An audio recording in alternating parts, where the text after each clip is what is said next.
He said we wanted to stay here for a while until it's Q&A, because the camera's here. Hi, I'm Tom Thompson, editor of the Garden. Oh, nice to meet you.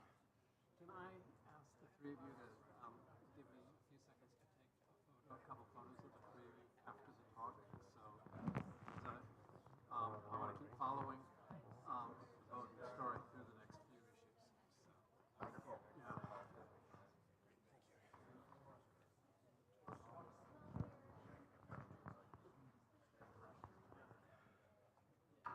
Hey, good evening, everyone. Can you hear me?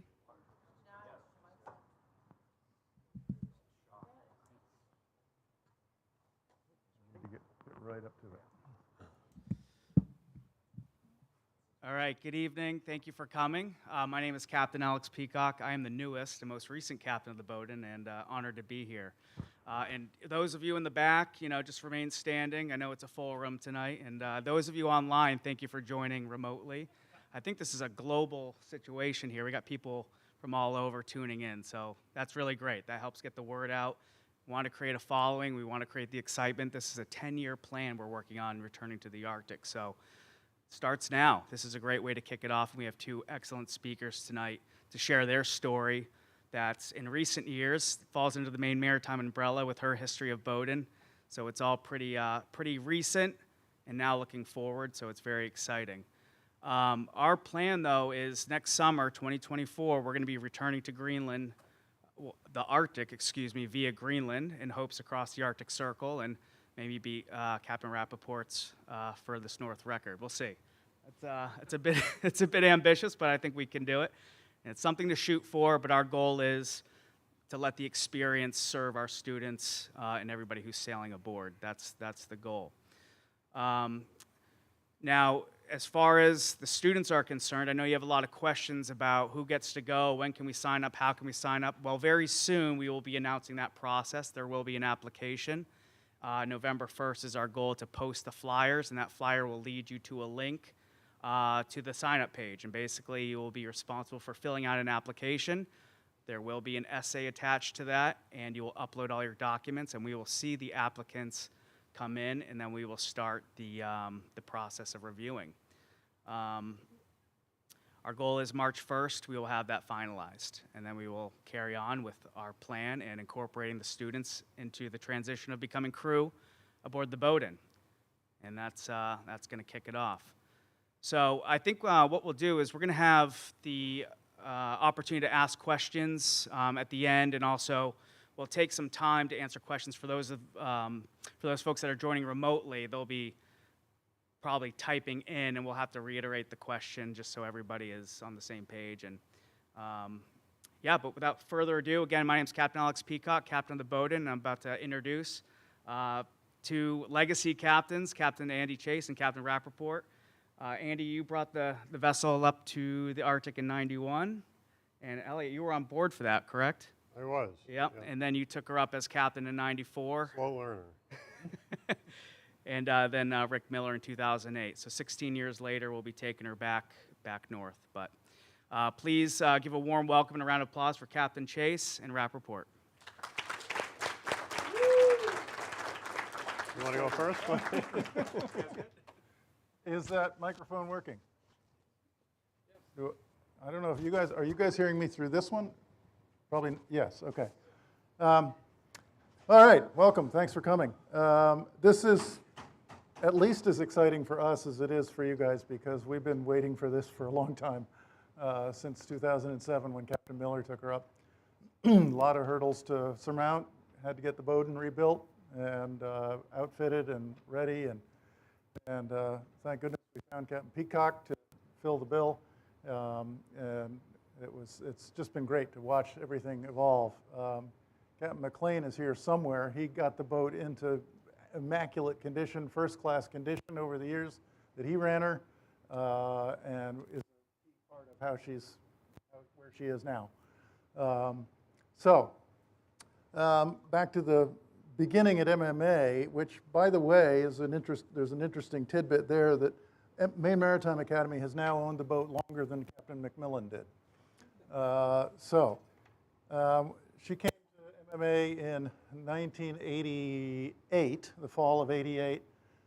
In 89, 90, 91, I was their captain, and Captain Rappaport was my chief mate.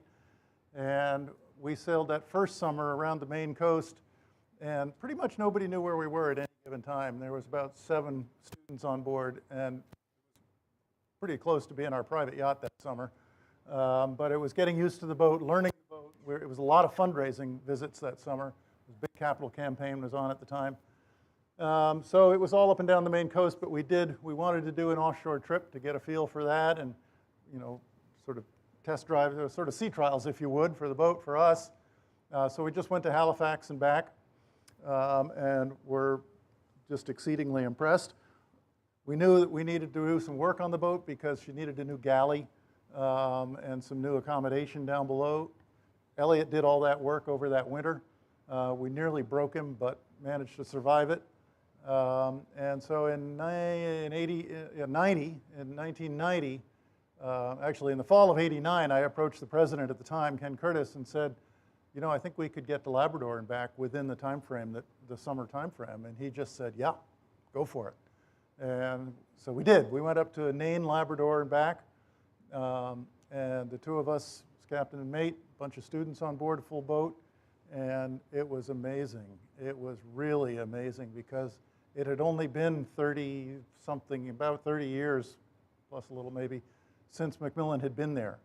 And so everybody of age 40 and older remembered the boat and remembered it really well and remembered him, Macmillan and Miriam Macmillan and the others in the crew really well. So we were received like royalty on the coast.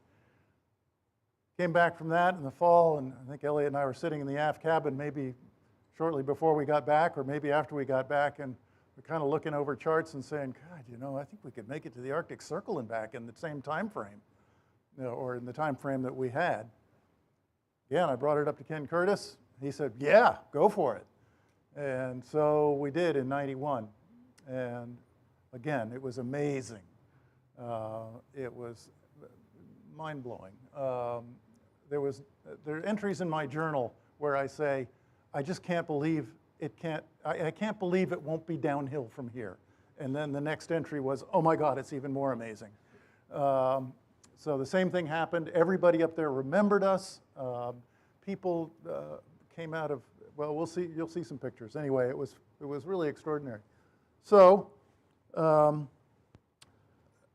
that trip, '91, we went to St. John, Newfoundland by way of Sable Island.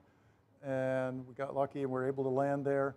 Then St. John, Newfoundland, we were supposed to go, our plan was to go up the Labrador coast to Nain again and then jump across.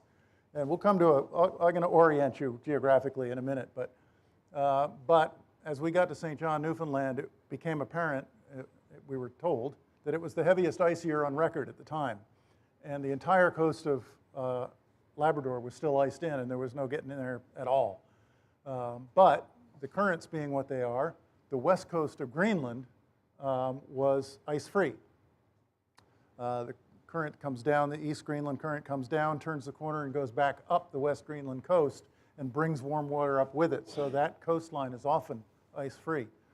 So we said, well, the hell with Labrador, let's go. And from St. John, we did work our way up to the northern tip of Newfoundland first and then bolted across and made it as far as Disco Bay to Ilulissat, which is a couple hundred miles north of the Arctic Circle.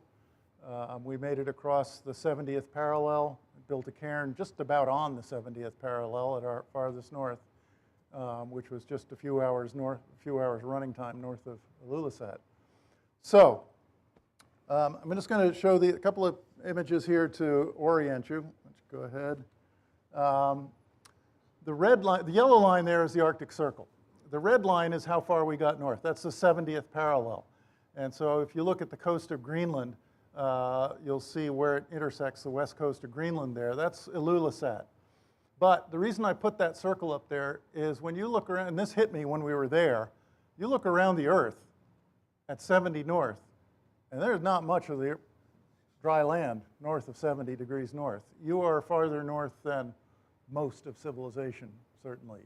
It's kind of, that was really quite stunning when we noticed that fact. So if you want to go ahead to the next one, we'll do some orientation. And I think I will use the mouse here. I believe this will work as a pointer.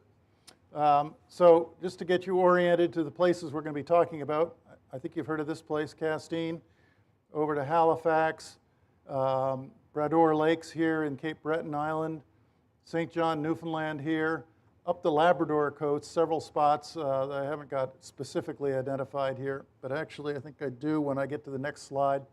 Mostly we went from right about here, St. Anthony, Newfoundland, straight up to Nain right here. And now that we've got some names in here. Nuuk is the capital of Greenland, and that was our arrival point then and has been for several trips now. From Nuuk, we went up to Manitsok, which we'll got a few stories to tell about Manitsok. From there, we went up to, we skipped Simiut on the way up, went up to Ilulissat right here. Elliot's going to brag about beating me and getting up here in this area. On the way back down, we stopped in Simiut here, and then back down to Nuuk, and then across to Bowdoin Harbor on the northern tip of Labrador, and then worked our way back down the Labrador coast. Now, that was the good old days when customs, Canadian customs, was pretty cavalier. And when I said, you know, we're going to be coming in, we'd like to come into the northern tip of Labrador, and there's no customs offices up there. Yeah, don't worry about it. You know, check in when you can, no problem. Elliot got the same information, which he can tell you. The good old days lasted 3 more years. Yeah. I was arrested. He got told the same information until he actually got there, and you were arrested? I was arrested. You were arrested. So Alex, word of the wise. Anyway, so there's several things we want to talk about, but we kind of want this to be a conversation here amongst us, and I'm doing all the talking. So I'm going to let Elliot barge in and kind of fill in a few gaps and talk about some of the things that you got to do. Sure. Yeah. So this is as far north as the vessel has been under the flag of Maine Maritime Academy. You want to move back over up a little bit? No, just be over in the limelight. Can you hear me now? So this is as far north as Bowdoin has been since she has been operating under the flag of Maine Maritime Academy. And this is a spot called Karats Fjord, and we were interested in going up here because it actually leads up in the background. That's the glacier in the background, which is actually a site of a number of trips that the vessel made under Captain McMillan doing glaciology. And I understand this place in the last 20 years has changed extensively with the retreat of ice in the Arctic. But at the point that we got, this photo was taken at about 1 a.m. And we got around the corner and we're hoping to get all the way to the glacier because you can see there's old photographs of Bowdoin literally tied up to the toe of the glacier. But you know, maybe there'd been a high tide or something, but you know, at this point the fjord was full, and we decided to be satisfied with getting near rather than getting right to. But this is, yeah, in the area, sort of the next fjord system, the next bay system north of the Disco Bay area. And go ahead. Yeah, well, that was from my trip. That was from 91, well, our trip, 91. For the most part, when you think of icebergs in the north, as opposed to the Antarctic, this looks almost like an Antarctic iceberg. They're big, flat, tabular slabs. But when you're right near the glacier that calved it, they haven't weathered yet. They're fresh. That's a fresh cleavage right there. That's probably only, I don't know how old it is, but anyway, it's relatively new. A couple thousand years old. Yeah. Well, the ice at the bottom is many, many hundred. Yeah, anyway, so there are some like that, but by and large, they're more of the sculpted type that you typically see. We just kind of want to run through some pictures, but we're going to fill in some gaps here as we go. This is Sonderstrom Fjord, and oh shucks, I can't come up with the name of it now. Kangerlussuaq. Kangerlussuaq, thank you. Kangerlussuaq. Everything had Danish names back then. Now everything has Greenlandic Inuit names. we particularly wanted to go in here because for the last leg of our trip, we were going to have Captain Stuart Hotchkiss join us in Nova Scotia, Cape Breton, and sail home with us. Stu Hotchkiss had been the captain of the Bowdoin during World War II when he had her in Greenland for a year. And by a year, I mean a whole year. He was sailing all winter long in Greenland as his post for World War II. He's had some stories to tell. So we really wanted some pictures of that to show him. Over to you. Oh my. Yeah. Right, so this was on our passage in 1994. We took a direct route from St. John's directly to Nuuk. We were trying to shave a few days off the coastal passage and buy ourselves time up along the west coast of Greenland, where in the summertime the weather conditions are generally fairly good, but you still sort of have to cross the North Atlantic storm track to get there, which, you know, in the summertime, the sort of what we connect with sort of winter weather here is still going on. It's just going on further north from us in the summer. Although the pilot charts were quite reassuring. They said, you know, the frequency of gales and storms was somewhere between 4 and 6% of the time. And what, you know, I was reassured by that, but then we discovered that, well, 4% does not mean 0. This was taken, you know, not so much the weather is remarkable, but there was somebody that had it in them to come up with a camera and take pictures. It was a sort of one significant storm that we ran into just a couple hundred miles south, about 2 days before our arrival at Nuuk, at the capital. It blew up to force 10 for about 18 hours. And as you can see, there's, you know, at this point, this person hasn't abandoned the wheel. The ship is, at this point, is actually hove to, just drifting with some sails set to keep us balanced to the wind. But what was astonishing is that, you know, we were all, you know, cold and wet and uncomfortable, but the boat did just fine. It was really just astonishing in its seakeeping characteristics, and I think everybody who's been to sea on the boat and pretty much shares that impression. You know, really built after the style of a Grand Banks fishing schooner, which was a boat, you know, a type of vessel really designed to survive just about anything. And yeah, you know, we were never worried about the boat. There were times when we, you know, began to wonder if we hadn't had enough, but the boat was always fine. Do you happen to remember your famous quote about the Mustang suits? I don't. It takes cold and wet right out of the equation. Oh yeah, there we go. Right. So wear your Mustang suit. Yeah, roll out of bunk, put on a Mustang suit, you're ready for watch. Or don't be the guy on deck watch. Even better. Yeah, better. That's yours. Right, and this is the other version of Greenland. This is on the way up to Karats Fjord, so in the day preceding sort of our farthest north. We sort of picked this passage off the chart, and it was a large, you know, a massive island, you know, about 40 miles across, and then a long peninsula, and then there's a skinny little inlet about, well, just about half a mile across, and it didn't have a lot of soundings. You know, the charts up there at the time anyway, they're Danish charts of the west coast of Greenland. What I'd been told was that, you know, if you see soundings, you can trust them. If you know, there's nothing at all in the chart, you're kind of on your own. But there was this string of soundings down the middle of this fjord. It was astonishingly deep, like, you know, hundreds and hundreds of feet deep. So he said, well, there was only one line of soundings, but so we'll give it a try. But getting in there, you could kind of understand, you know, why it was so deep. It's just these incredible, those mountains are, you know, 4,000 and 5,000 feet tall, right to the edge of the water, and just like a mill pond.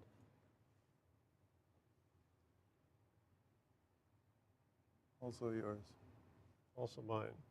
Not too much to say. This is Captain Chase's nephew on bow watch. He's a farmer in Missouri now. I recognize him. Who's that? He was the third mate. Oh. Yeah. So this gentleman, right, he was our third mate and is now the head of the English department at Newcastle Academy down the coast. So proof that you can still make something worthwhile of yourself after a career at sea.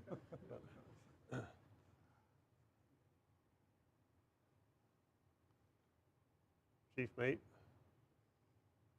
Okay, so this is obviously, well, maybe not obviously. It's black. We were black and white film that day. Well, no, actually, this picture is from one of Macmillan's trips in the 50s, or maybe it's the 30s, or maybe it's the 20s. And the point being that, like, in looking back through old, you know, archival photographs of Bowdoin, one of the things that always struck me as really cool was that it was, you know, pretty difficult. A few hints like, people don't wear plaid hunting shirts at sea as much anymore as they did in the 50s, but just the way that the vessel looked, the fittings of the ship, and just people's way of doing things, just sort of sitting and working the vessel and things like that. It was, really, really difficult to tell what you were looking at in terms of time. And I always felt like, that was one of the really magical parts about taking this vessel to sea, is really feeling like you were part of a continuum that reaches all the way back to the beginning of her mission. She's really never done anything else, and has never really gone through a period where she was modified into some unrecognizable version of herself. I've been known to say that there are plenty of 100-year-old vessels out there, but I don't know of any myself, maybe there is, any that are doing exactly the same thing that they've been doing all their life. And it's amazing how somebody from like the 1920s will have the same look of standing around doing nothing as they get in the 90s. Sailors. Exactly. So this here is truly in a younger form, where these two women elders from, this happens to be in Labrador, but I didn't have to tell you that. But they're Inuit elders that we carried on board, and you will carry on board, National Geographics from the 20s, 30s, 40s, 50s. And in every port, we would try to find the National Geographics of that area that had photographs of that area and see who might recognize who. And so they were going through that. They actually, the woman on the right, I believe it is Miriam Brown. She came aboard and made a point of giving me some chocolates, because she said, when I was a little girl, Macmillan always brought me chocolates. I did tell you you're going to be doing some of this still. There aren't many elders that will remember Macmillan, but there may be a few, and more about that later. But this was probably one of the most magical moments. In Sisimiut, we were doing the same thing. People would come down to the boat. We'd have these National Geographics out. One of us said, these are photographs from Sisimiut. Does anybody know who this woman is? And this woman that was there turned beet red and said, that's me. That was me. She said, I was kind of his pet. Every time he showed up, he wanted to take pictures of me. And that's her in 1923 and 1925, I believe. And in the photograph she's holding on the right is the picture of her holding the issue in which the previous picture exists. And now, of course, she's holding them both. Keturah Paulson, she died, before you got up there in 94? She died in 1993. Yeah, so she died 2 years later. Well, I'll tell you more, but in June of this year, I was there and met her son and gave him a copy of this picture. And there I am standing in the same spot of June of this year. So this was after we turned around in 91, after we turned around and started heading back south again. And this is some of the richest reading in my journal. It was a total exhaustion, just complete, flat out, burned out, done. Not in a bad way, in a great way. It was daylight all night long, stuff going on all night long, people coming down to the ship. There was no way you could go to sleep, because there was always something happening. You'd crash for a few minutes, and we left, headed south, and I said, everybody is done. We really got to find some rest somewhere. So we found a little unnamed fjord on the chart, unsounded. There were no soundings in it, just the outline of the fjord. And we groped our way in very carefully, dropped the hook, nobody around, and sent everybody to bed by about 9 o'clock at night and said, there's no breakfast tomorrow. Just you feed yourself, deal with it. And the cook was happy to hear that. And people started waking up, I don't know, at 11 o'clock in the morning or something. Went ashore to find these folks in their summer salmon camp. They'd been fishing, and this was all product for them. They were going to take it at the end of the summer. They take it back to wherever they came from and sell it. And one thing about the stores in Greenland is that they're all sort of managed by a centralized company, Royal Greenland, and they will sell whatever the locals bring in, fish, wild, game, muskox, whale, seal, salmon, char. If you go hunting and you bring something in, you can get it butchered, and then the stores will sell it.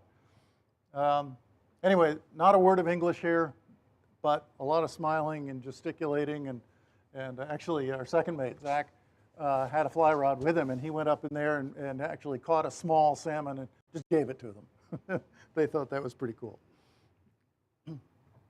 You thought you remembered where this might have been taken. I don't. I think this is Manitsoc, which Okay. is one of the ports on the way up to the Arctic Circle. But, yeah. This is one of those scenes. The camera there is Tom, the photographer, just handed them his camera and said, "Here, take some pictures." And they just couldn't. They thought that was the coolest thing. I'm surprised they didn't run away with it. But they were, you get a lot of this. You get these, the kids especially, really turn them on, and that really turns you on. It's just a really exciting thing to see happen. Oops, got ahead of myself there. This is the other thing that happens, and this happened to you, Captain Peacock, this summer in Labrador. Fishing boat will pull up alongside and start throwing fish at you. They're so excited. They're just like, here, and you try to give them some baseball caps or something in exchange. But the generosity, the excitement, it was magical. It was pretty cool. Then, yes, we did find some snow, and had to build a snowman. That's Chris Cluck, who was, well, let's see, what was he? He was second mate on the 91 trip. He was chief mate on the 90 trip. I guess I misspoke earlier. Elliot wasn't on the 90 trip. He was on the 91 trip. But Chris was chief mate. He's also the one that kind of started the whole thing with the Bowdoin. He's the one you may have heard about that pulled the fire. Well, no, I take it back. He did not pull the fire alarm. But he capitalized on the fire alarm at Curtis Hall one winter night, I think it was. And while everybody was stranded in the courtyard, he passed a petition around to bring the Bowdoin to MMA. So he did not pull the fire alarm. He's in politics now. No, he's captain of a merchant ship running to Hawaii and back from the West Coast. Did I skip one? No, I didn't. Okay. Back to you. So this is, I mean, you see ice, minute after minute to minute, hour to hour. I mean, the ice is just all around you. And I think, the first time you get up into it, all you can think of is start to take pictures of it, and then you realize you're not going to do anything but take pictures of ice. If you, at least at this point, we had. Has anybody ever heard of a film camera? So at this point, you had to put film in your camera. So there was some pressure to conserve film. Of course, now that's no longer there. But every once in a while, there's a piece of ice will float by that's just particularly captivating. And we had about a dozen people up on deck taking pictures of this one. Even the professional photographer was with us, and I think it had just too much, enough of a sort of Sydney Opera House aspect to it. In addition to being several hundred feet high, it's probably about 300 feet high. So other than that, I mean, just an unusually scenic, giant iceberg, and even tall. The mountain is probably 6,000 or 7,000 feet tall, just for scale.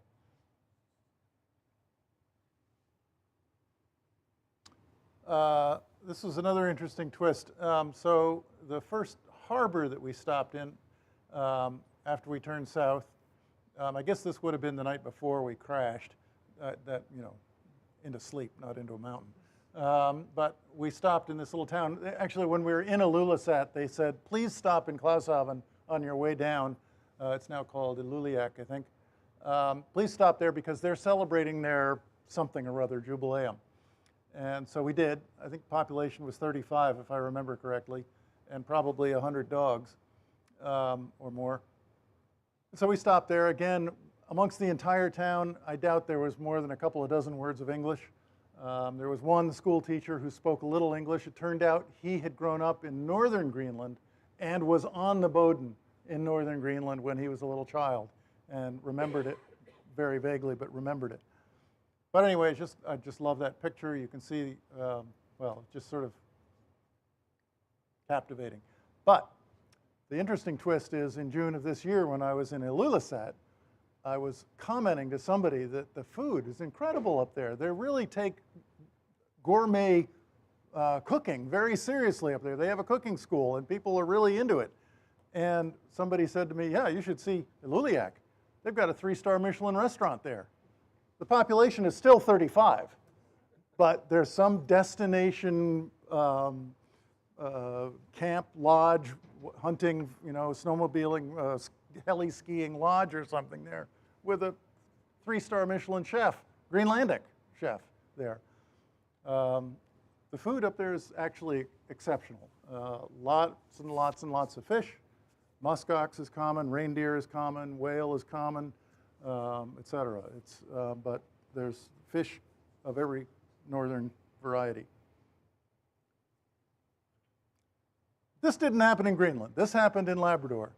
We were told throughout the whole trip, no, you won't see any polar bears. Not this time of year. They've all gone with the ice. But sure enough, in Bowdoin Harbor, we saw a polar bear guarding Macmillan's cairn. And we didn't go ashore for a little while. But later on, when we told people further south, when we encountered people who mentioned this, they said, well, that bear probably won't make it through the summer because without any ice to fish off of, it's a pretty hard chance. There's not much that they don't fish very well off the shore. So be it.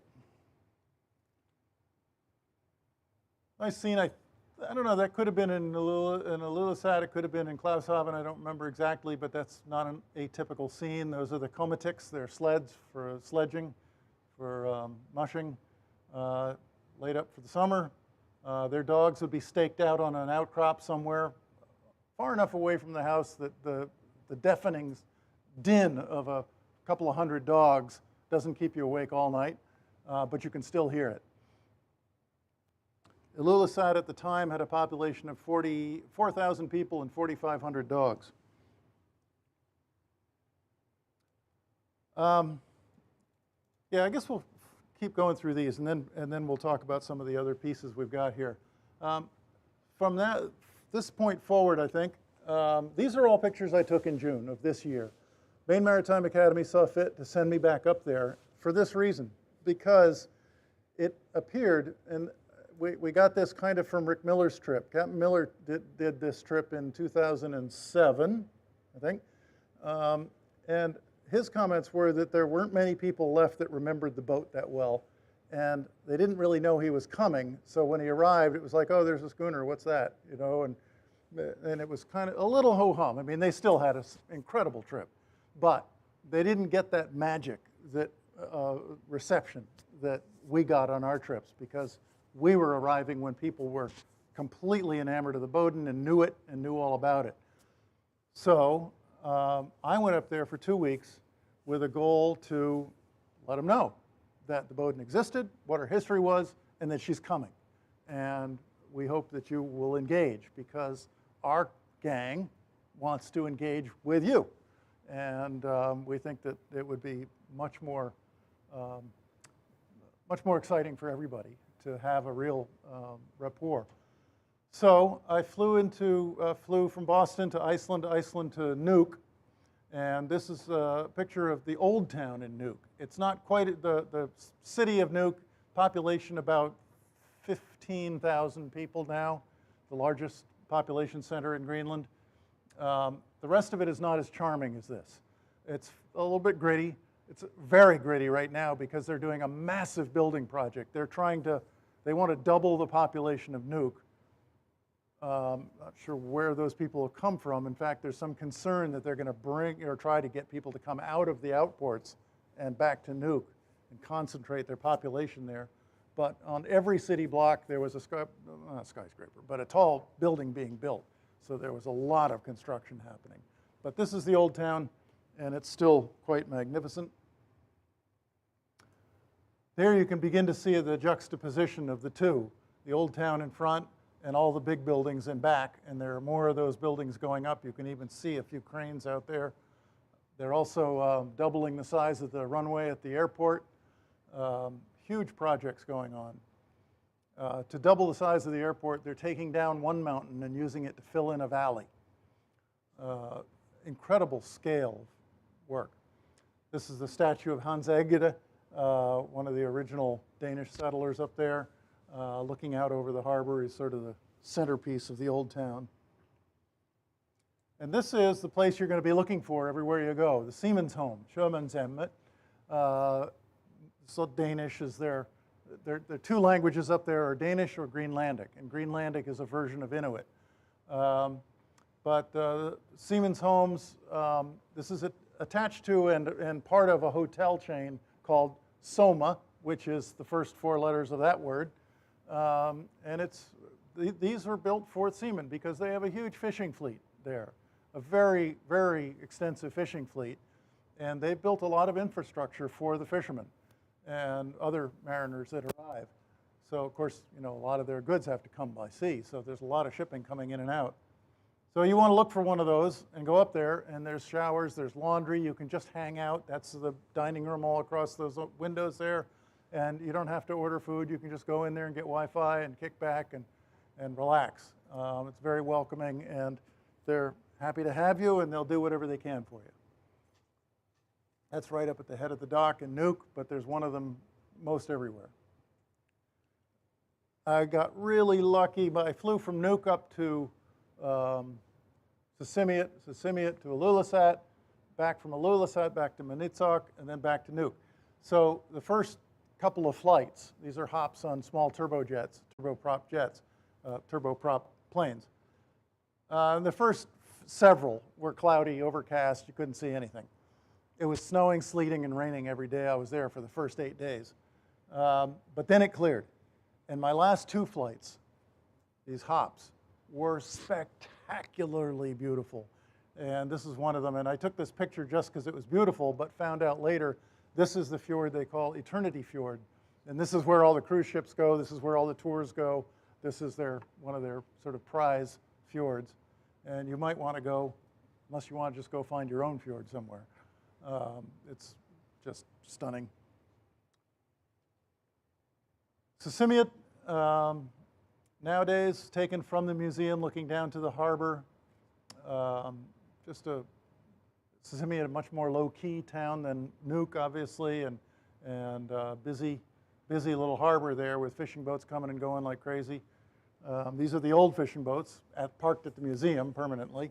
But the new fishing boats are just what you'd expect to see at any marina. They're fiberglass, 18 to 26 foot outboard skiffs or big commercial fishing vessels. But the outboard skiffs are out there fishing every day, and whatever they bring back, they can sell if they want. Keeps everybody busy. Just a kind of a sense of the scale of what's around you there, again in Sisimiut.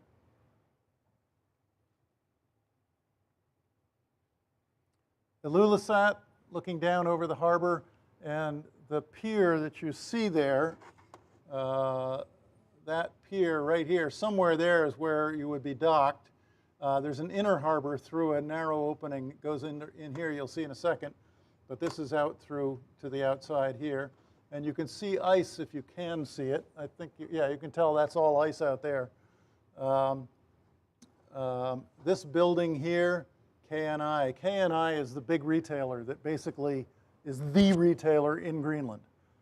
Now, it so happens, I didn't know this until I got there, the young woman who was our host here in 1991 is now the chairman of the board of KNI, the big retailer there. That building, when we were there, different now because there's more flights and more ships coming and going, but when we were there, that gray building there held everything the town could possibly need for the winter, from Christmas presents and baby toys and bridal shower gizmos to food, fuel, booze, everything.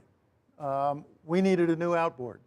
I got to ride the forklift in through the warren of the inside of that building and go up so many flights and reach over and pluck. There was the outboard that we needed. I had to buy it on my Visa card because they wouldn't take the company American Express card. Oh, and by the way, this picture was taken at 1:47 in the morning. The ice fjord in Ilulissat is the most productive glacier, is the outlet of the most productive glacier in the northern hemisphere. It produced, do you remember the percentage? About 75% of the icebergs that make their way out into Davis Strait and then back down the North American Into the side. North Atlantic, yeah. 70+% of all the icebergs that the Titanic could have run into come from here. And these are the floating ones. These are after they've calved. The calving glacier front is probably 20 miles to our left here. But you walk down there, and anybody on that trip must not leave Ilulissat without making that walk. When you come over the rise and you see this, your knees buckle. You cannot fathom the scale of what you're seeing. And I don't know if you've noticed it yet, but those are people right there. You literally, I mean, if ever your jaw has dropped, this is, you can't grasp it until you sit there a while. That's yours. Well, it's just the same spot, but taken from a slightly different angle, and then there's one more. Yeah. There you go. You do see the That's person there. truly the scale that you're up against there. It's, the magic is unbelievable.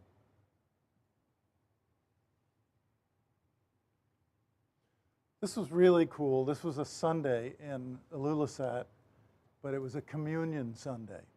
So this was a communion, and you see the little girl there up on the steps, shyly tucked into her mother or father's.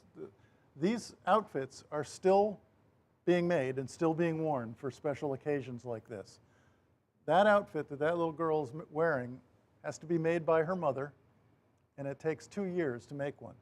The beadwork on them is spectacular. The boots are sealskin mucklucks. The shorts there, the pants, are sealskin as well, I believe.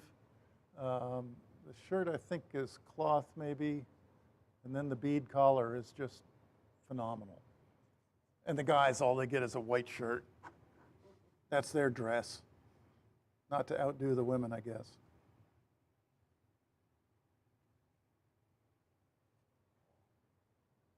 I title this one, Every Little Kid's Dream, a pink cometic.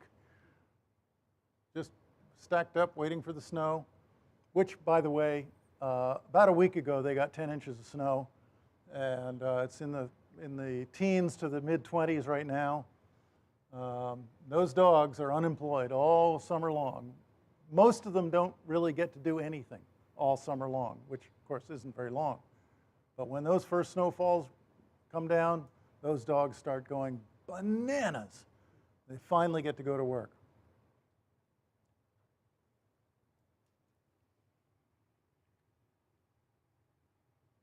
That must be Nuke.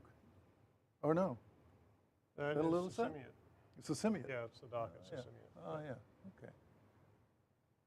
Oh, yeah.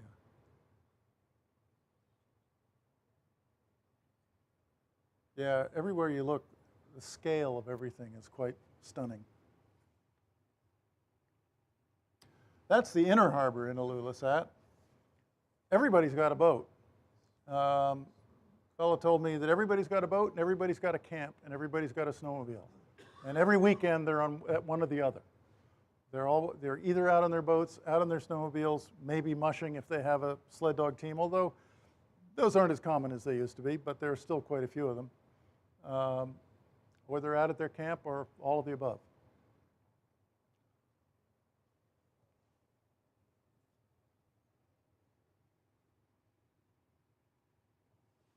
This is a spot called Nyakarnat, and this is sort of in the next bay or fjord system north. Ilulissat was in Disco Bay, at the head of Disco Bay, and this is up in Umanak Fjord. And when we went up in 1994, the harbor master in Nuuk, who had always taken very good care of us on both trips, said, "You really got to go up." And he pointed out a couple of the smaller settlements on the map. We've been looking at, on the west coast of Greenland, there's about half a dozen, fairly well-developed, cities really for that. Nuuk and Ilulissat and these places with a lot of, really dense, infrastructure and several thousand people. And then, the rest of the population probably, in terms of fraction, it's probably, about 20 or 25% of the population actually spread out sort of all over the landscape in these smaller settlements. So this place is called Nyakarnat, and that's the name in Greenlandic actually means heads or headlands, and this is the town's built on this little isthmus between these two very rocky headlands. And it was at the time that we went there in 1994, the population was about 110 people. There were between 110 and 150 people living there, so I was told. And the place, I didn't think much about the place for a while, and then about 10 or 15 years later, I ran across it in the news, and it was actually the site of a World Climate Symposium.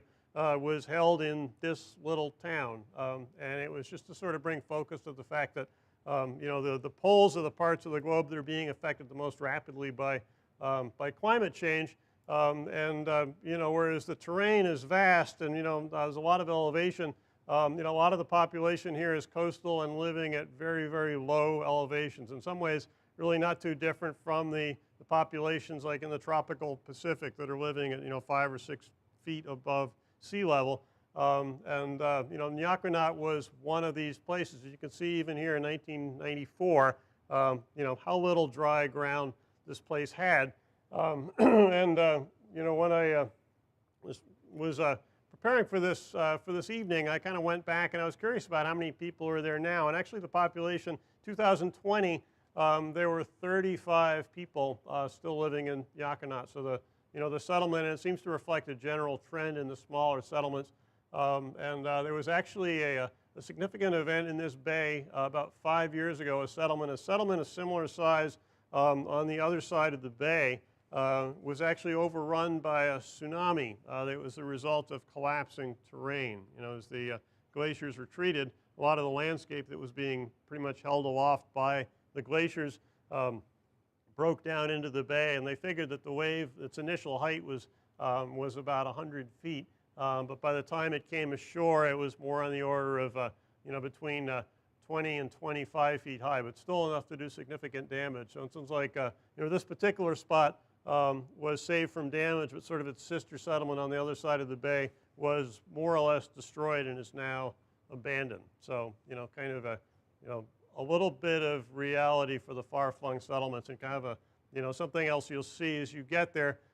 Still very vital, small, you know, far-flung communities, but sort of a general movement of the population towards the cities.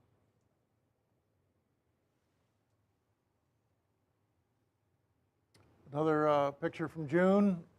This is the more modern, business-like downtown section of Nuuk. The building on the right is the HHE Express, or the Hotel Hanzagata Express Hotel. That was the hotel I was actually staying in. They have another hotel that's bigger, more sort of fancier on a parallel street, which has the really good restaurant in it. If you're saving up your money to have a really fancy meal, that's the place to go. I can tell you that a muskox steak is probably about the best steak I've ever had. Where are we here? So this is Nuuk also. I think this is 1994. Yeah. But you know, all the larger settlements for large parts of the year still, you know, the coastline is unnavigable due to ice, and you know, preferred mode of transport for the locals are, you know, either snowmobiles across the ice edge, or in many places dog sleds are actually preferred. The dogs do better kind of over broken sea ice than the snowmobiles do. But you know, you know, as it was explained to me, the commercial shipping is really sort of in a race during the ice-free months to get these warehouses filled up. So there's just this stream of, you know, very modern, very well-run, efficient, you know, small packet ship and container ship operations, and they're just, you know, bringing goods in, basically filling up camp, so that, you know, when the winter comes around, you know, when the water's no longer navigable, you know, they've got everything they need in place. But the you know, the operations, their operations are really impressive. They've got, you know, these beautiful ships and just this, you know, very efficient handling of cargo. And there's actually, I'll mirror this, the you know, the container ship company that's serving Portland, Imskip, does a series of polar routes, and you know, this is one of the places that they call. So actually, I haven't seen some of the same ships, but some of the same types of, you know, Arctic class very small maneuverable container ships. You see the same ships up here operating, again, pretty much continuously. Whoa. This is just, the light is never the same Volcano? twice. Right, you'd think, yep. This is a sunrise, and I kind of had to fight with the photographer to keep this slide because he was, oh, it's grainy, the contrast isn't good, but it's very captivating for me because one thing that struck me about the light there in the summertime is, well, it never really gets dark, but the sun's never really that high, and if you know a little bit about just sort of like navigational astronomy in the summertime, the sun isn't so much coming up, rising and then setting. It's more or less circling the sky at a very low angle. So at sunrise, this is probably about 3:30 in the morning, but instead of popping up over the mountains, the sun kind of jumps out from behind something. The light is low, but it's very sudden, and so the optical effects of that are really, really stunning.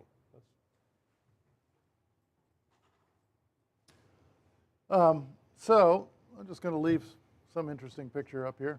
I'm just going to scan our notes because we had some things that we really wanted to tell. And one of the things we had written down was, what are the challenges? Because as you can well imagine, doing a trip like this has its challenges. What I would emphasize is that on all of these trips, the majority of the students on board had no experience of anything like, well, most of us didn't have any experience of anything like this, except time at ocean passages. But the students had not that at all. We had students on board with really no maritime experience except what they had gotten at MMA, and a desire for, an adventure. But it's so much more than an adventure. There's so many layers to it. The cultural interactions with these people that are pretty removed from anything we're familiar with.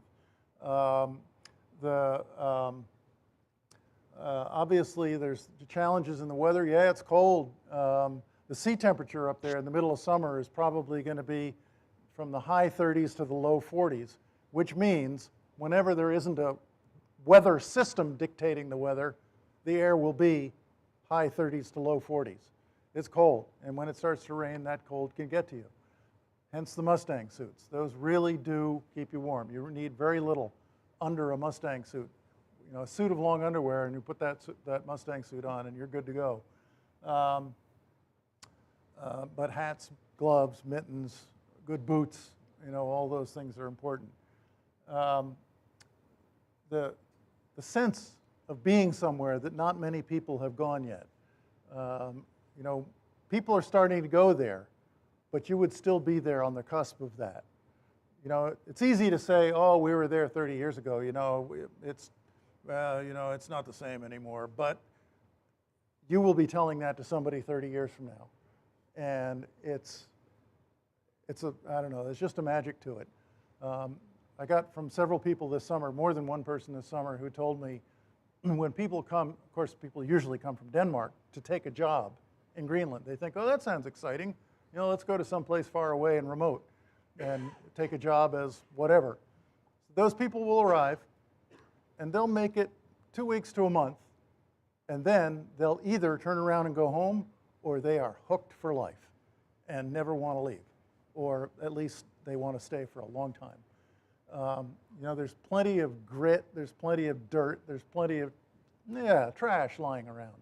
It can be really frustrating to see the level of litter that in some of these places. But it's also a feeling of being somewhere else that not many people get to go. And the geography, the geology, the scenery is mind-blowing. But there's also, we're at this time of climate change that is so critical and so crucial, and the fact that you'll get to see evidence of it firsthand and observe what's being done about it, meet some of the people that are doing something about it, and talk to the people who are in the thick of it there with their glaciers melting. And you saw the Inner Harbor in Ilulissat. They're doing their share. All those outboards are cranking out their share of carbon, but it's also very real to them for all those reasons. So we felt like this trip was originally going to be her 100th anniversary, her 100th birthday. Pandemic got in the way of that, so here we are, a few years later. But it's actually, ironically, the 100th anniversary of her first trip to Greenland. She went up to Greenland. Her first voyage in 1921 went to Baffin and stayed over a winter there and came back in 22. And then in 1923, she went to Greenland, spent a winter, and came back in 24. So you're seeing things 100 years after Macmillan saw them, and he took a lot of pictures. He wrote a lot of stuff in journals. He recorded scientific experiments. He did a lot. He was being sponsored by the Carnegie Institute, National Geographic, et cetera. And that information is there. If any of you are scientists, to be able to take some of that 100-year-old data and apply it to the changes, or use it to identify some of the changes, I think would be a really valuable piece of work. The cultural differences, to see those pictures from 100 years ago and compare them to now. There was actually a Bowdoin College student up there when I was there this summer, and she was doing that. She was taking pictures from the Bowdoin College collection and lining herself up in the same spot to take the same picture over again X number of years later. I think she may actually be trying to sign up for your trip next year. But so contribute, Elliot. Anything that comes to mind? What do you remember about? Well, I think one thing that's changed sort of operationally for the vessel is your ability to stay connected. I think to get get a little bit more information about what's going on around you. Certainly at the time that we went, we had getting things like information about the weather forecasts. Except for one brief exchange, we had in 1994 we had one of the first Inmarsat C units aboard the ship, and that was great. We were able to get limited amount of information sort of via telex, and then open up a dialogue with a guy who did weather routing for competitive ocean racing, things like that. But other than that, the sort of our approach to weather was largely reactive, and that was just a lot of single station taking observations and just sort of making plans based on that. And sometimes you guessed right, and sometimes not so much. So I think being able to operate with real information about the environment on a day-to-day basis will be, I think, a huge advantage just in terms of being able to make plans and then kind of count on where you're going. Be interesting. I would be interested to know, not having been here in a long time, it's still a faraway place, but the population of Greenland is more connected on a day-to-day basis to the rest of the world. And I would just, it'd be interesting to hear from those of you who go how you feel about that. The operating the vessel, as I said before, is really, is going to be exactly the same as it's always been. The challenges of operating a traditional ship at sea, and then also recognizing that you're going to be on a sailing machine that was built to work offshore in heavy weather conditions, and still does it very effectively. Yeah, connectivity. In June, wherever I was, I had never had less than 3 bars. And I don't mean, there were bars too, but I mean, there were never less than 3 bars of signal, and every building had Wi-Fi, every household had Wi-Fi. But charts, navigation, the charts were better in Greenland than they were in Labrador, but they were still pretty spare. There was, you'd find large regions where there were no soundings on the chart. In Labrador, there were whole coastlines that didn't have any soundings, that just had the words, "There are numerous rocks and shoals here." And one chart near Bowdoin Harbor, well, many charts actually up in that region in northern Labrador, that just had a single line of soundings on the whole chart. And I could say almost with certainty that those were probably put there by Macmillan, because he was the one who did some of the early surveying up there. But that's, I haven't seen your new charts, but I think they've done more surveying. The Danes were pretty good at it. The Danes know how to spend their money. It's a fairly prosperous country, and they don't hesitate to get out there and invest in things. And so I suspect the charts have improved, the navigational systems have improved. Of course, you've got electronic charts, and I suspect they're pretty good. But the landscape's still just as big, and the people are still as few and far between. So. Furthermore, whatever field you end up going into, the world is looking more and more towards the Arctic, sometimes competitively and sometimes cooperatively. More and more commercial operations will be happening in the Arctic, and some of you may get bitten by that bug and want to go up there and work up there. And so you'll get a taste, you'll get a sense, you'll get a feeling for what it is to be up there and to work up there in the summer. So I think maybe we've talked enough. Maybe we open it up to anybody with any questions. It is kind of like what they say about Maine, though, right? You know, before you take a job and agree to move there, like don't take a job offer in the summer, right? You probably want to go up there and take another look in December. Yeah.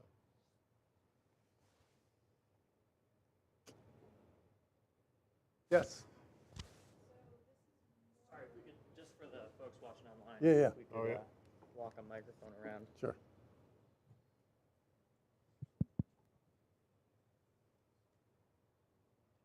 You're on there. Testing.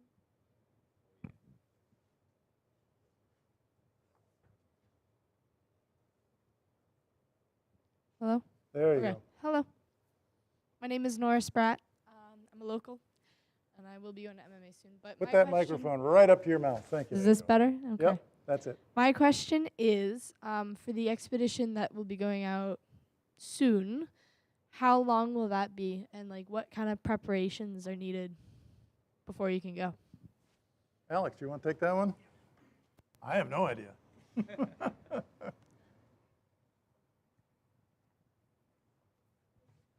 Yeah, that's a really good question. The program has evolved over the years too. You know, we do a required prerequisite program with the junior class where they're getting a lot of their assessments, STCW assessments signed off on. So we want to be sure that Bowdoin is able to fulfill what she needs to fulfill when we're back here after the Arctic. So really trying to buy as much time as we can, and we see what we can bite off ahead as far as getting the boat into yard sooner and you know, maybe getting some relief for me, so when we come back, we can really buy that time on the back end and then have somebody step in.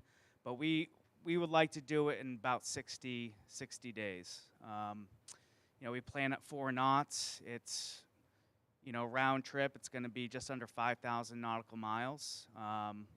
With modern weather routing, kind of to what Captain Rappaport was saying, you know, we can really see what the weather's doing and really plan. And I'll be communicating with people ashore to help maximize our days. So it's a little fluid right now. We're still kind of buttoning up some details, but we're trying to buy as much time as we can. As far as preparations, there's numerous. You know, we're trying to put heat on the boat. We're getting charts. We're getting all new navigation equipment because we are on the cusp of, you know, communication is changing. You know, there's a thing called Starlink now. Like we're trying to see what's best for us and to stay up to date with modern technology that keeps us safe, keeps us in communication with shore, but not to take away from the experience, right? And that the experience is really being away and letting those faraway places impact us on feeling their remoteness. I think that was a really important aspect of the summer. There's supplies, there's training, there's recruitment, there's crew. So all these things are currently happening. And as far as myself, I'm just researching. I'm researching history. I'm trying to make contact with locals. I'm following up with contacts Captain Chase has made this summer, where to get fuel, where the hospitals are, rescue coordination centers. So there's all these details that are continuous. And that's still going on even when we're actively on the voyage. You're always collecting new data and updating data and keeping track of what's happening. So, yeah, to be continued. And I'm guessing that may start in February, January, February, right? You'd be enlisting students' help with Yeah. as soon as you've got a Yeah, crew? as soon as we got a crew. Yep. Again, we're hoping to move everything ahead. So with Schooner crew, they come in, they're involved. So you can talk to some of the schooner crew who were here last year, and some of them were on the 214 CR214 trip. They were organizing the charts. They were updating the charts. They were cataloging things. So they were they were working for us, and you know, it was good because I was kind of looking at the amount of work happening, and I was like, it's a good thing we have these crew members. Any more questions regarding the upcoming voyage that I can answer while I still have the mic? We can always come back to it. Do you want to try to get a head count of interested parties? Yeah, raise your hand if you're interested. Okay. I think the boat's full. Yeah, There you we go. That's it. We need a bigger boat. Yeah, Tom. Microphone. Oh, yeah. The registrar's office can't all go to Greenland. It's basically come grinding to a halt. Yeah. Captain Chase, you mentioned looking at science from 100 years ago, maybe redoing some of that. Is that something that is documented in a way that's convenient, so you can say, oh, at this point, they did this kind of science, and would that science from 100 years ago be simple enough as far as what we'd actually have to do today to be? Well, to be determined. It's a good Okay. question, but yes, he was, he was commissioned to do, he was contracted to do some kinds of observations, including measurements of glaciers. They were recording temperature and such every day, water temperatures every day, so they got logbooks. All of that material resides at Bowdoin College, the Perry Macmillan Museum. Sure. So yes, with access, and they're happy to give us access to their special collections, you can get in and read his logbooks and his notebooks and whatnot. Okay. So it would be up to an interested student or whoever to get in there and dig through that and see what could be used. But one of the big things he did was magnetism. One of the things to which there's a very obvious answer now was that they, on that trip in 23-24, they broadcast the first radio signals from the Arctic, proving that it was possible. At that point, it was not sure that it could be done. I don't know how you follow up with that now because Starlink. But anyway, so he did studies of magnetism, Earth's magnetism. There are a lot of studies there, that, and of course that's a fluctuating thing. So there's something that could be done there. What it could be, I don't know. I think even in addition just to sort of then and now, there's so many more ways to collect quality data in the field. The instrumentation's smaller and the ability to collect and store data. So I think there's a whole lot of stuff that could be done from a platform that size now, which presents a really exciting opportunity that wasn't there for the ship in previous voyages. And I'm sure plenty of people who'd be interested in sending equipment along. So yeah. I thought that question was very important because the impression I'm getting is that the purpose of the trip has two, maybe three, but operation of the ship, taking her back to the places where she was built to be. A little louder, Peter. Taking her back to the places where she would be. So ship operations, yes. The cultural experience is amazing, and I totally underscore that. And the ability, because there's access everywhere, you don't have a problem of accessing native people who are there living and learning and earning their living from the shore. What I sense is missing is what he brought up, is that you have in Magellan's voyage baseline data. And from what I can tell, the thing that's missing in Arctic studies, in particular in the Greenland area, is we have no modern data. And there's a lot of people at the Climate Change Institute and others that are trying to collect data, but they're doing it on land. And so it strikes me that with Macmillan's itinerary, you have a kind of interesting possibility to recreate and create modern update to the data points that were created 100 years ago. Yeah, yeah. And that would be a pretty astonishing study if you so. did it. Yep. Incidentally, Peter was up there last year. Was it last summer, right? A year ago. Yeah. Yeah. Okay.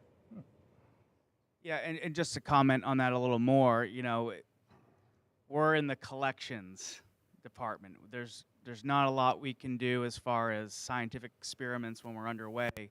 Well, I mean, I shouldn't say that, but we have students and we have professional crew. We don't have scientists. We don't have training officers or educators in that sense on board. So what our goal is really just to collect that weather data. This summer we took water samples to help build our microplastics library here at MMA. But we are building on that and seeing what is possible with a vessel of our size and our limitations.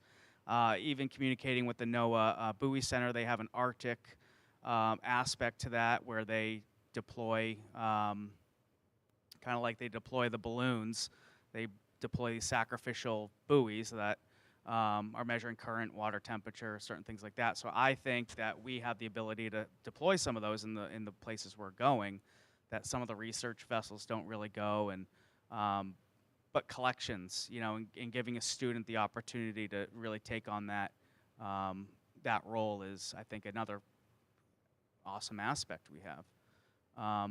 Just one question as far as who's eligible to go on this trip. It's open to all majors.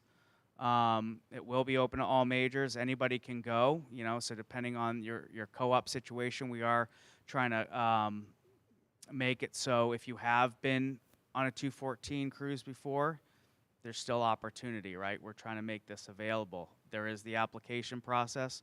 If you're a freshman, you have opportunity. Again, there's the 10-year plan, so you'll have opportunities later on again. And hopefully after this 10 years... Does everybody know the 10-year plan? Does everybody know the 10-year plan? Okay. Well, hopefully after the 10-year plan it sticks. But we're trying to return to the Arctic every 3 years. I mean, this year, my first year, we were hoping to return to the Arctic, but it turned out to be the timing. It was kind of a big task to take on. So we went to Labrador, which was still an awesome experience. So every 3 years, we'll return to the Arctic. Varying missions along the way, but again, hopefully after that 10 years, we keep the legacy looking forward and going. We want to, again, it's on the cusp of all this change, but things are still the way they have been for so many years, and we want to make sure that if you do end up in the Arctic on a cruise ship, on a research vessel, on an OSV, whatever it may be, that you've had this experience where you've communicated with the locals, you've had the cultural experience, you've seen the climate change, you've seen the impact it has on these vulnerable communities. I can go into that to an extent, but having that appreciation, that perspective, when now your goal is to fill getting that cargo from point A to point B, and not losing sight of the big picture, and that's, we need to keep our impact down, and we need to keep this remote area that's opening up so quickly. Having that stewardship value is such an important thing, and when you're on a vessel like Bowdoin, you're taking all this in. It won't be like that when you're up there on a particular merchant mission or entertainment, cruise ship, hospitality mission. So there's a lot of value in the experience. It's multifaceted. It is sail training in the truest sense, so there is that. But what branches off of that, all is part of where we're going and the destination.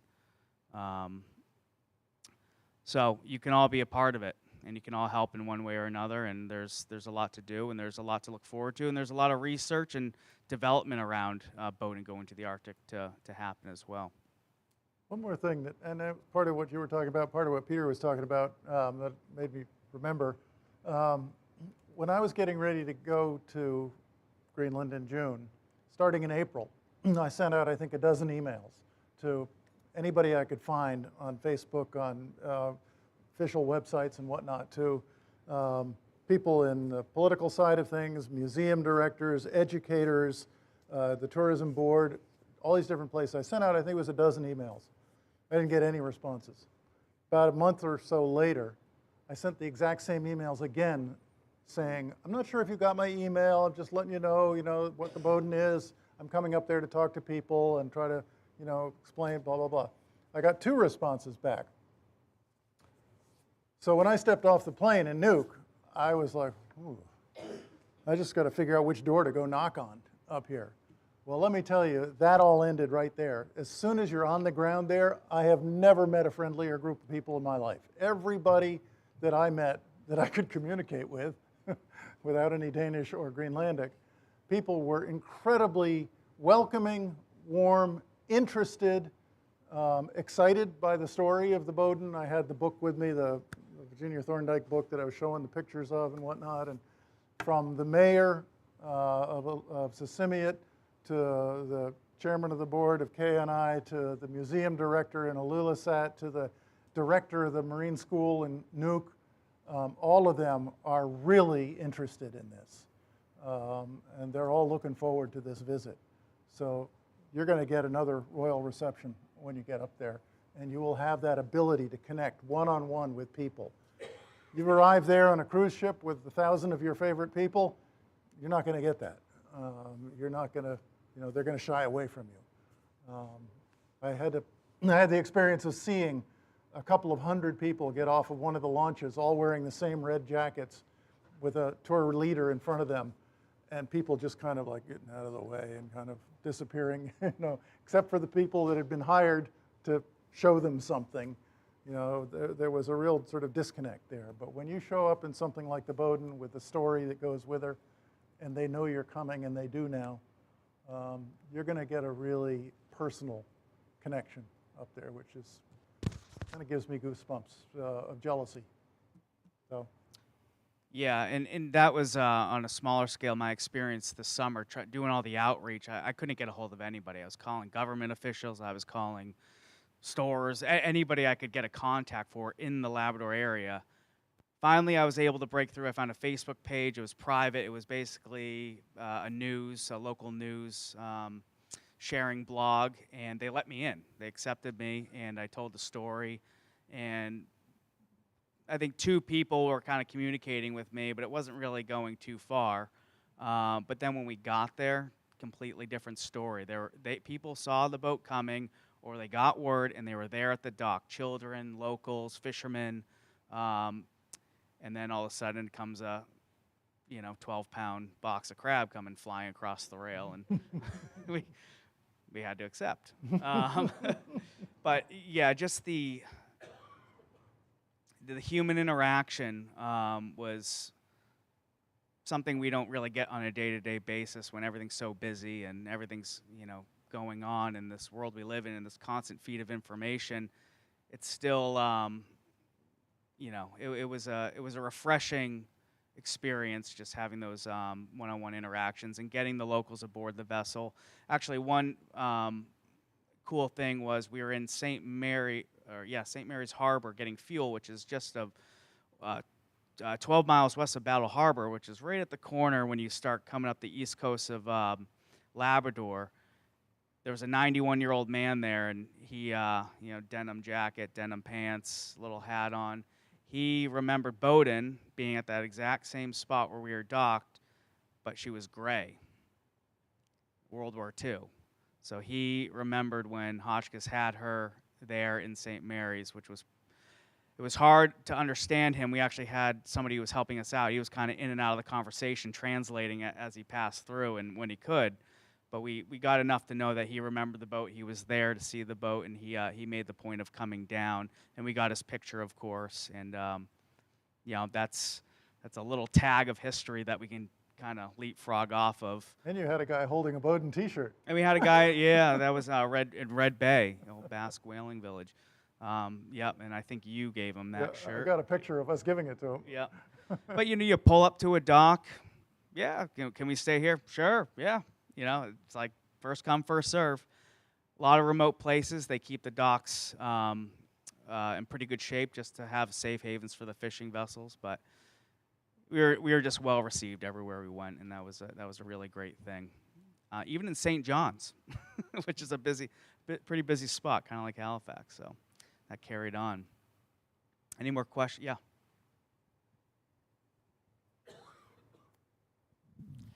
First, a comment. Repeat photography is incredibly valuable to science. The U.S. Geological Survey, when I worked there, we had a 10 10-year project going for Alaska's glaciers, visiting all the glaciers that we had old photographs for and doing repeat photography. And as a matter of fact, the National Snow and Ice Data Center in Boulder keeps a registry of repeat photography. You can go there and look at the glaciers and look at the pictures over time that have been done. So, if you wanted to do repeat photography as science, that would be great. Because you've got the pictures. The really hardest part is coming up with old pictures, and you've got the pictures already from Macmillan. So that would be awesome, and I know a lot of people would be interested in it. My other, more of a comment is, I look at that picture and I'm kind of cringing because you're an anchor and you're surrounded with big icebergs. Were they grounded or were they just floating around? Yeah, those are aground. Oh, they're aground. Okay. So not so bad then, unless of course they melt enough that they come loose. But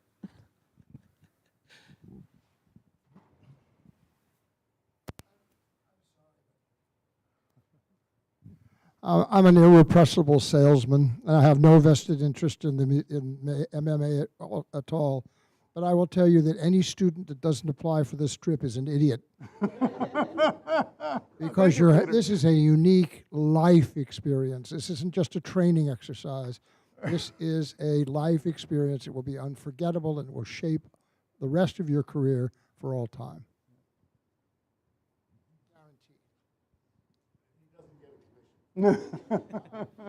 No, but that is true. I can vouch for it. I know everybody that was on the summer can vouch for it, even if they didn't know going into it. It's more than the destination. It's the whole experience. Is getting a united group of people together that are working at a common goal, working through adversity, the challenges, the close quarters living, but then going to a remarkable place, which also has a whole other set of offers. So once in a lifetime chance, really.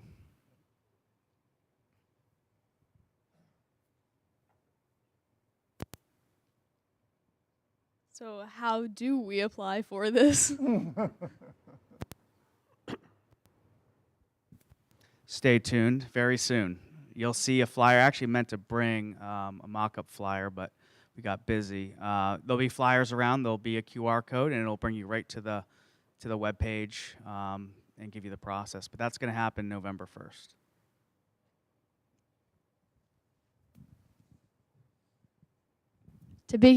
To piggyback on that, what are you looking for most in the application? So what kind of character traits, skills, prerequisites, or like core interests are you looking for?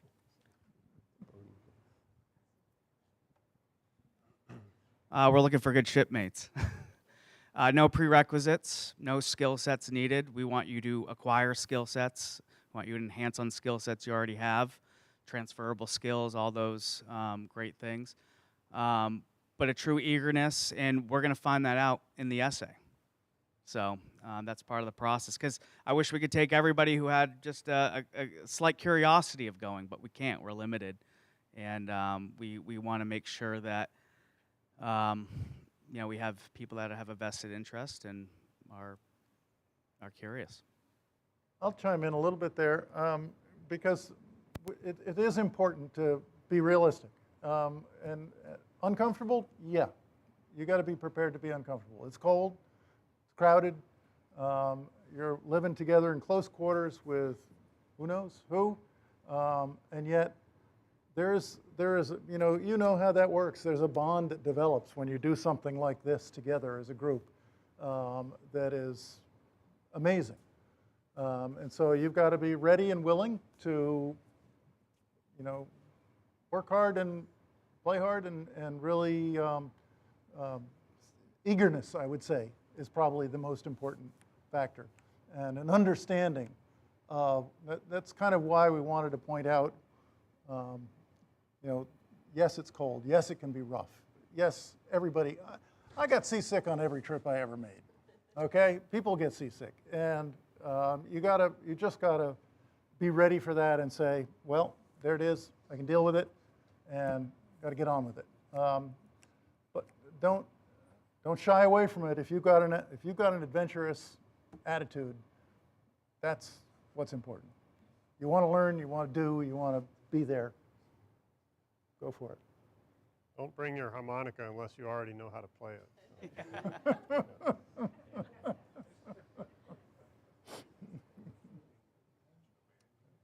That either, yeah.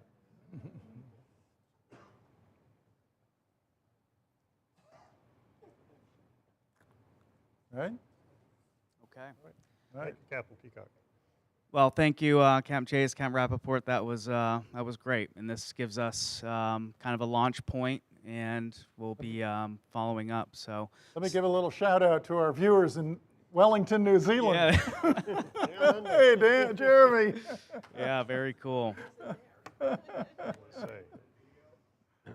Yeah, we can do that. Yep. But again, thank you, everyone, and thank you for those who tuned in online, and stay tuned. Thank you. Thank you.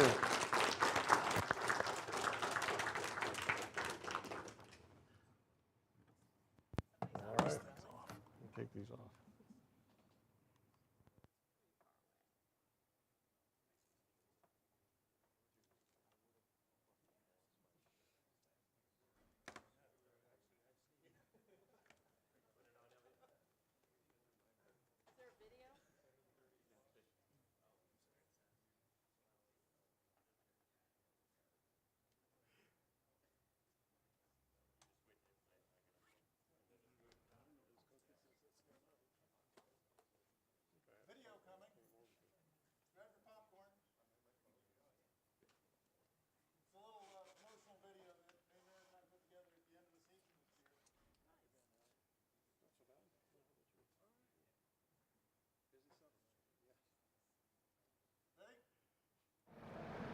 This summer's trip to Newfoundland and Labrador aboard Bowdoin was an unforgettable experience. I've never been aboard a tall ship before coming to Maine Maritime, and the things that we learned aboard were absolutely invaluable to the future of my maritime career. The whole thing itself was just a life-changing experience, I think is the best way of putting it. Every place we visited was different people, and the people that you met were so kind. Going to other places and seeing all these people with all this hope and like appreciation for the nature and the world around them was pretty inspiring. We don't have tall ships in the Navy, so this is all new to me. You are the navigators, you're the cooks, you're a mechanic, you're a weatherman.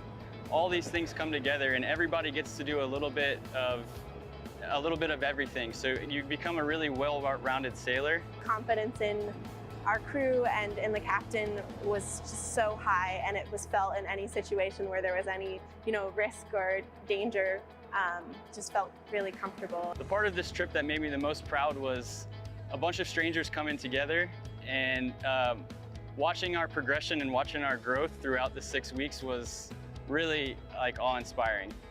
It's a vessel that demands a lot of people to work together cohesively. It's a traditionally rigged vessel, so it takes a lot of hands to make her go.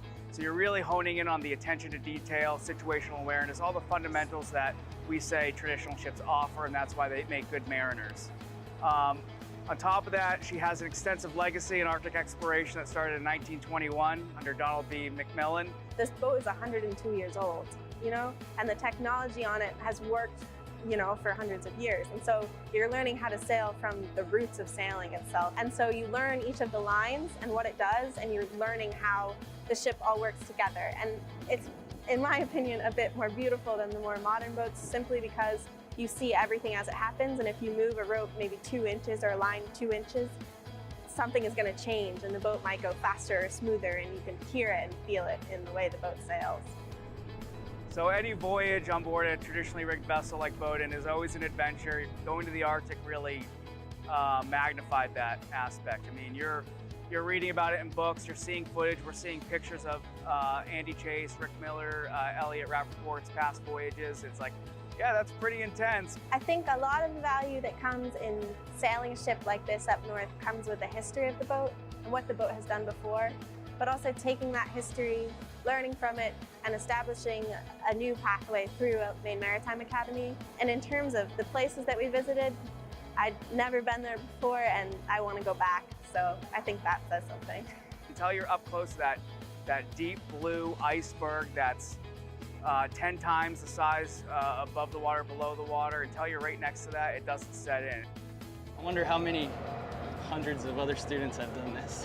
The Bowdoin is a big reason why I chose to go to MMA to begin with. I didn't see another maritime academy that had quite a sail training program like MMA does. And so I was just really happy to be a part of this voyage. It was incredible.